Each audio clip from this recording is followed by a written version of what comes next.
मी advocate Arvind Mane.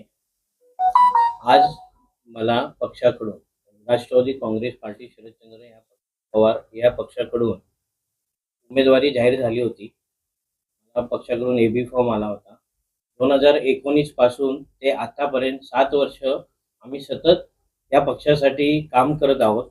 आम्ही नागरिकांसाठी इकडे ऐरोलीमध्ये काम करत आहोत. शशिकांतजी शिंदे साहेब आमचे जे प्रदेशाध्यक्ष आहेत त्यांनी आमच्यावरती विश्वास ठेवून इकडची जबाबदारी मला दिली होती. प्रभाग क्रमांक 4 ब मधून उमेदवारी अर्ज भरण्यासाठी. त्याच्यासोबत आमच्या ऐरोलीमधून 4 कॅन्डिडेट होते. प्रभाग क्रमांक 4 मधून आमचे 3 कॅन्डिडेट होते. पहिला तर आम्हाला 2 इकडच्या जागा सुटल्या होत्या 4 मध्ये. एक माझी जागा होती अरविंद माने आणि एक दुसरी विशाखा भोरुंडे म्हणून एससी महिला ती जागा होती. आणि ऐन 1 दिवसा अगोदर इकडे कैलास काटे म्हणून सेक्टर 4ला राहतात. त्यांनी त्यांच्या बायकोसाठी सेनेकडे जाऊन एक जागा मागितली आणि सेनेने ती जागा इकडे तुतारीसाठी म्हणजे त्यांना एक मशाल आमचं तिकडे गेलंय म्हणून त्यांनी इकडे त्यांना तुतारीतून एबी फॉर्म दिला. अशा मग आमच्या ह्या प्रभाग क्रमांक 4 मध्ये 3 जागा झाल्या होत्या. त्याच्यामध्ये उमेदवारीचा अर्ज भरताना मी टोटल 9 ते 10 लोकांचे अर्ज भरले. मी स्वतः ॲडव्होकेट असल्यामुळे मी सगळ्यांचे फॉर्म स्वतः भरले. सगळ्यांचे शपथपत्र मी स्वतः तयार केले. जेवढे मी अर्ज भरलेत आज सगळे उमेदवार तिकडे स्टँड आहेत. पण माझा स्वतःचा अर्ज मला भरल्यानंतर स्क्रुटिनीच्या दिवशी मला अधिकाऱ्यांकडून सांगण्यात आलं की माझ्या अर्जामध्ये एक सही मिसिंग आहे. एक सही मिसिंग असल्यामुळे तुमचा अर्ज हा इनव्हॅलिड आहे म्हणून. मग तो अर्ज मी जेव्हा म्हणजे माझ्याकडे त्याची कलर कॉपी आहे, तो अर्ज मी त्यांच्याकडून डाउनलोड केला महानगरपालिकेच्या वेबसाईटवरून. जो अर्ज त्यांनी तिकडे टाकलाय त्यांच्या वेबसाईटवर. त्याच्यामध्ये मला असं निदर्शनास आलं की मी भरलेले 9 फॉर्म एवढे काळजीपूर्वक भरले आणि सगळ्या फॉर्मवरती माझी एकच पेन मी वापरलाय शेवटपर्यंत.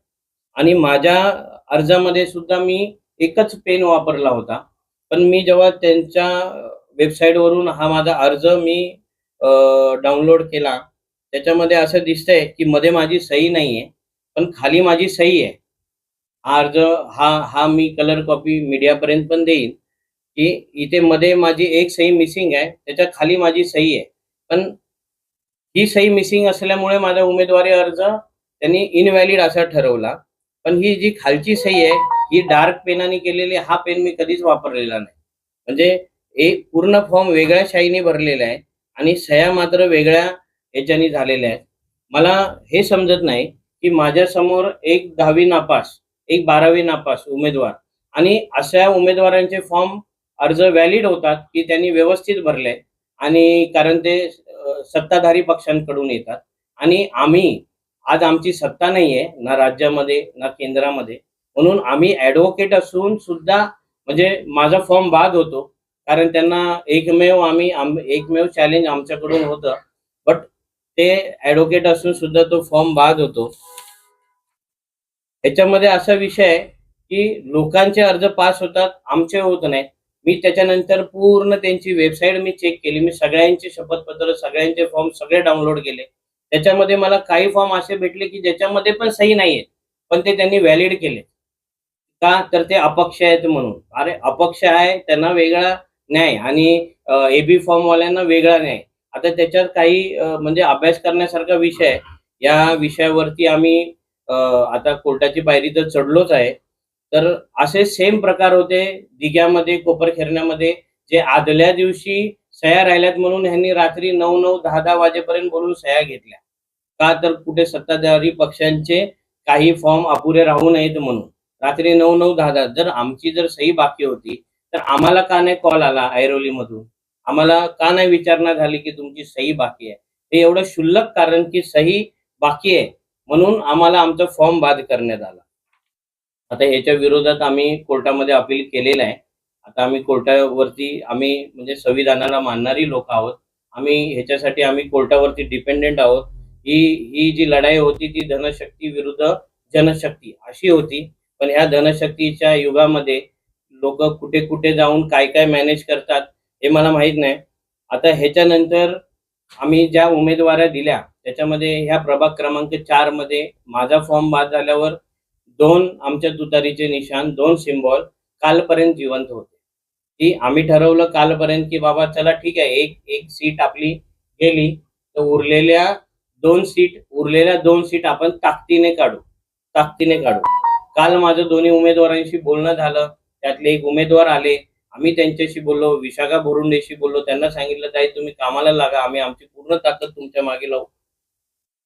तिथे जे कैलास काटे त्यांची वाईफ उभी केली होती सोनाली काटे. त्यांना फोन केला. त्यांनी मला सांगितलं, की माझ्या वाईफचा पाय लचकलाय, प्रचार करताना सुजलाय, म्हणून ती काही येऊ शकत नाही साहेब, मी येतो. त्याच्यानंतर त्यांनी कालपासून फोन बंद केला, जो आजपर्यंत चालू नाही केला. मी त्यांना वारंवार कॉन्टॅक्ट केला.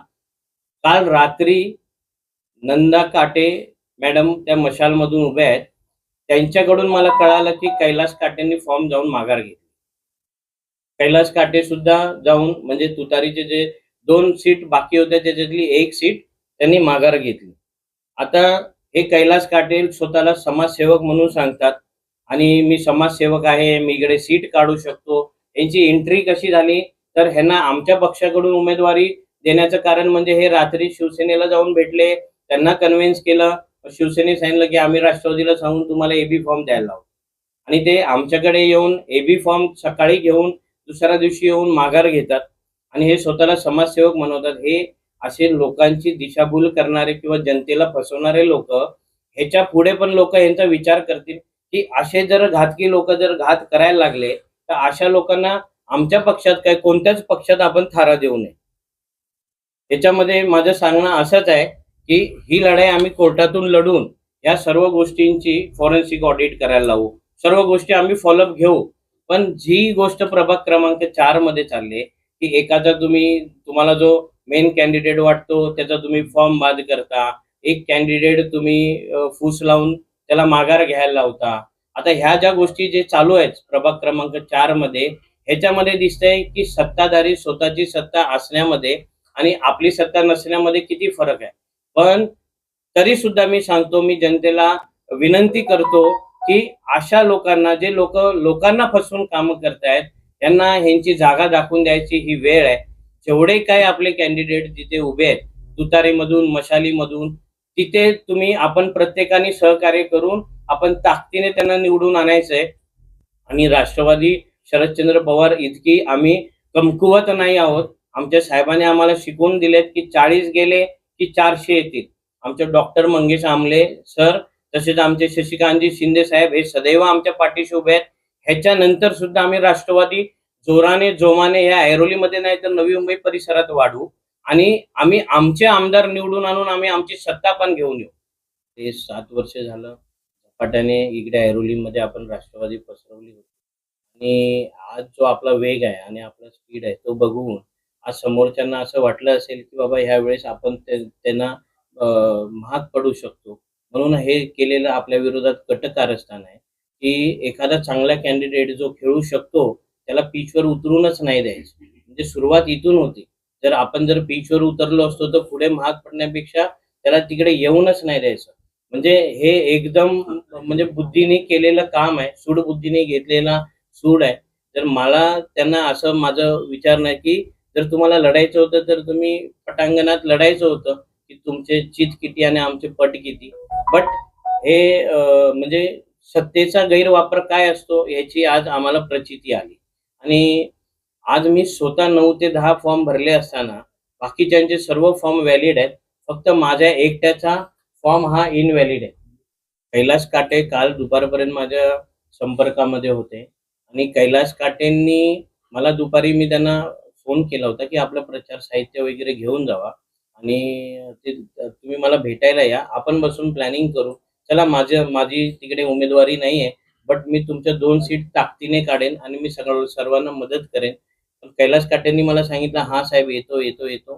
त्याच्यानंतर त्यांनी खूप वेळ फोन उचलले नाही. मला वाटलं असणार ह्याच्यामध्ये प्रचारामध्ये बिझी असतील म्हणून संध्याकाळपर्यंत झालं नाही. पण रात्री 12-12:30 वाजता मला नंदाताई काटेंकडून मला कळालं, की यांची उमेदवारी अर्ज मागे घेतलेली आहे. मग मी तेव्हापासून त्यांना प्रयत्न करतोय भेटण्याचा किंवा बोलण्याचा.